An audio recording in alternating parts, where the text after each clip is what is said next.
عليكم ورحمة الله تعالى وبركاته. مالين وعن هو ناكسن لما بعد دوينهن شرفت الله أنا قد جيسنا يضافها عالمك كسول هذا وحسن شيكتي في وحاب برنامج كمان تيدين تدهين دونه أنا جواه أبو صديق جبار واحد ما أنت برنامج كان ونقول إياه وبرنامج كي لما قعد بحي تلو يتصالح barnaamijka talo iyo tusaale maanta waxaynu ku soo qaadanaynaa xoolaha nool. xoolaha nool waxa uu ka mid yahay deeqaha Ilaahay uu ku galaday dalkeena iyo dadkeenaba. xoolaha nool oo ay dhaqaan dadka la yiraahdo reer guuraaga ama reer miyiga ama xoolo dhaqatada dadkaas oo haya hawl aad iyo aad u muhiim ah oo aad iyo aad u miisaan weyn aan si loo ogeyn markaad eegto hawsha ay hayaan tacabka ay ku jiraan oo aan dad ahaan iyo dowlad ahaan aan loo ogeyn sida runtii wax lagu taraana aanay jirin. haddaba maanta waxaynu isdul taagi doonaa barnaamijkan talo iyo tusaale aynu ku falanqayn doonaa xoolaha nool ee Ilaahay uu ku galaday dalkeena iyo dadkeena. xoolaha nool waxa uu ka kooban yahay geel iyo ari iyo lo. sida runtii oo wax Ilaahay loogu mahad celiyo subhanahu wa ta'ala. alxamdulilaahi rabbil caalamiin ayaynu leenahay. deeqaha Ilaahay uu inagu galaday ay ka mid yihiin xoolaha nool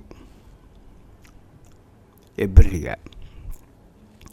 xoolaha nool ee bariga ariga madaxa madow waa hadiyad gaar ah oo Ilaahay uu ina siiyay iyadoo aanay lahayn wadamada kale ee nala midka ahi. taasna waxaan u maleynayaa bulshada inteeda badan in aanay u fiirsanin. sida runtii xoolo dhaqatada ama dadka la yaqaano reer guuraagu waxa ay aad iyo aad hayaan arrin ama tacab miisaan leh oo aanay ku taageerin dowladuhu iyo dadweynaha intuba. haddaynu soo qaadano xagga xoolaha nool iyo waxyaabaha aynu ka helno, waxay yaqaanaan dadku sida runtii cad iyo caano. cad iyo caano waa lagama maarmaan.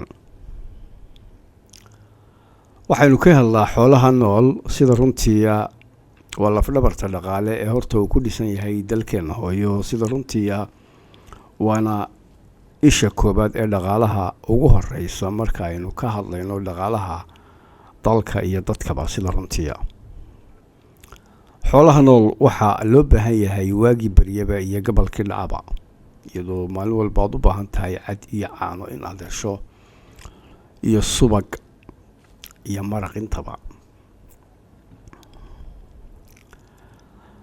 inagoo joogna magaalooyinka ama tuulooyinka ama qaybaha kala duwan ee ay bulshooyinku ku nool yihiin ayaa waxaynu helnaa si fudud xoolo la keenay seylada, subagii oo laba socda, caanihii oo la dhinac sido haddii Allaha wada la ogolaado aad ku hesho si fudud adiga oo siista qiimo macquul ah. laakiin dadka dhaqay ee ku dhibaatooday ee koriyay ama xanaaneeyay oo ay dadka reer guuraaga ah ee gacanta ku haya, dadkaas waxa ay u dhaqaan xoolaha waxa weeyaan dadka shacabka ah, dadweynaha ayay u dhaqan una hayaan. waxaana u baahan yihiin sida runtii in lagu taakuleeyo oo lagu ilaaliyo oo lagu siiyo dhaqaale hadday tahay biyo iyo baadba intaba.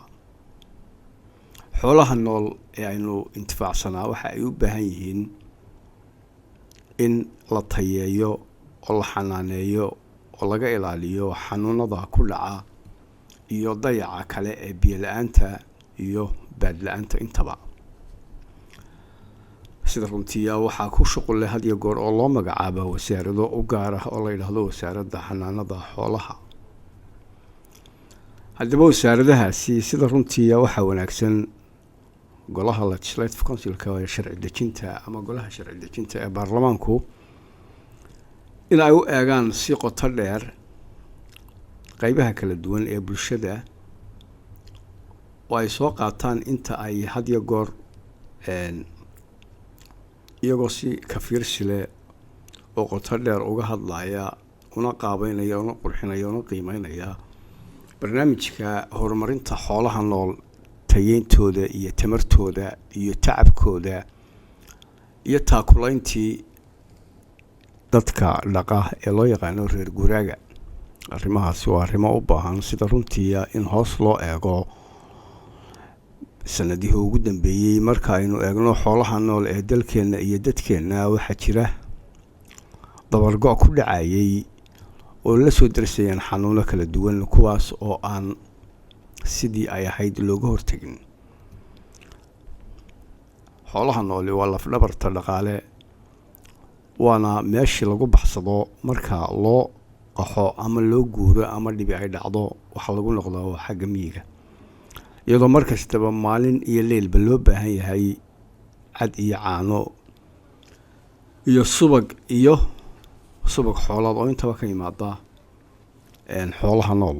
sidaa awgeed waxaan jeclahay kolley oo barnaamijkan aan u soo qaatay maanta in hoos loo eego xoolo dhaqatada reer guuraaga iyo dadka loo yaqaano reer miyiga oo lagu ilaaliyo xoolaha nool iyadoo ay siyaasad gaara ka yeelanayso. siyaasaddaas oo ah mid cilmiyeysan wasaaradda xanaanada xoolaha ama xukuumadda markaasi jirta ama joogtaaba. dadweynaha laftigiisu waa in ay u fiirsadaan ogaadaanna inaanay cad iyo caano iyo subagtoona helaynin haddii uu dabargo' ku dhaco xoolaha nool. muddooyinkii ugu dambeeyey ama sanadihii ugu dambeeyeyna waxaa la soo darsay reer miyiga ama xoolo dhaqatada ama reer guuraaga dhibaatooyin aad u fara badan kuwaas oo aan lagu taakulayn ay hay-ado u kala qaybiyeen iyada oo ay u sameeyeen carshaan iyo buulal yaryar oo magaalooyinka dushooda ah sida gobolka togdheer iyo meelo kale iyo gobolka waqooyi galbeed iyo meelo kale oo fara badan intaba. koley talo ahaan waxaan jeclahay in ay siyaasad gaar ah ka yeesho golaha baarlamaanku iyo wasaaradaha ay quseeyaan xoolaha nooli iyo dadweynaha sharafta leh iyo shacabku intuba, iyada oo hoos loo eegayo sideebaa loo tayeyn karaa, sideebaa loo tamartooda iyo tayadooda iyo taakulaintooda looga qayb qaadan karaa, looguna ilaalin karaa dadka xoolo dhaqatada ah ama reer guuraaga ah. barnaamijkan oo aan soo koobay ama aan si faahfaahsan oo kooban uga hadlay waxaan jeclahay kolley in aan isaga oo cilmiyeysan oo qeexan oo qurux badan aan idiin soo bandhigo haddii allaha awoodali uu ogolaado. barnaamijkan maanta oo aan ku bilownay tayo la yidhaahdo talo iyo tayo waxaanu kusoo gabagabeyneynaa oo aynu maanta kusoo afmeeraynaa intaasi. waa anigoo Asfiiqo Faaraxa Bahda oo Xasan Sheekh TV. waxaanu idin leenahay wacan mahadin wacnaato maalintu dhageysi wacan oo wanaagsan meel kastoo aad joogtaanba.